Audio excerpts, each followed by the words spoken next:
बहुत ही shocking plane crash. Air India की फ्लाइट AI-171 अहमदाबाद से लंदन जा रही थी। 240 से ज्यादा पैसेंजर्स और क्रू मेंबर्स इसमें बैठे थे और टेक ऑफ करने के सिर्फ 40 सेकंड बाद ही ये फ्लाइट बड़ी तेजी से नीचे डिसेंड करने लगी और लिटरली टेक ऑफ के 2 मिनट बाद ही ये प्लेन जाकर क्रैश कर जाता है गुजरात के रेजिडेंशियल एरिया में। ये पूरा इंसिडेंट इतना शॉकिंग इसलिए है क्योंकि इतिहास में इस स्पेसिफिक प्लेन टाइप के लिए ये पहला क्रैश है। ये एक बोइंग 787 ड्रीम लाइनर प्लेन था जिसका एक एक्सीलेंट सेफ्टी रिकॉर्ड है। आज तक इतिहास में ये प्लेन कभी क्रैश नहीं किया है। ड्रीम लाइनर की पहली फ्लाइट साल 2009 में उड़ी थी, आज से 16 साल पहले, और तब से लेकर आज तक कोई भी इस लेवल का हादसा इस प्लेन के साथ नहीं हुआ है। मैं जानता हूं बोइंग एज ए कंपनी का एक बहुत ही खराब ट्रैक रिकॉर्ड रहा है पिछले कुछ सालों में, जैसे कि उनके प्लेन टाइप B737 मैक्स, इसमें कई सारे मैन्युफैक्चरिंग डिफेक्ट्स देखे गए और कई सारे प्लेन क्रैशेस भी देखे गए हैं पिछले कुछ सालों में, लेकिन ये वाला प्लेन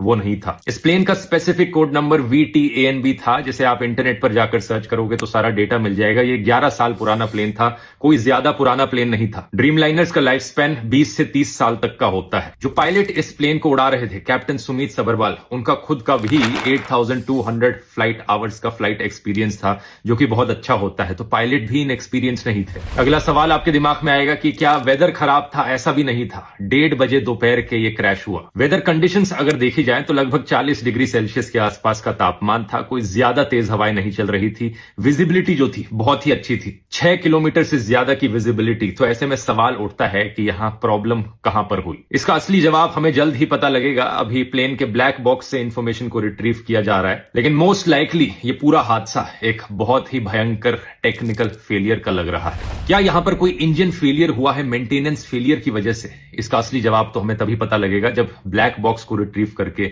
सारी इंफॉर्मेशन पब्लिक में रखी जाएगी। लेकिन सवाल यहां पर पूछे जाने चाहिए इन दो कंपनीज से, एयर इंडिया और बोइंग।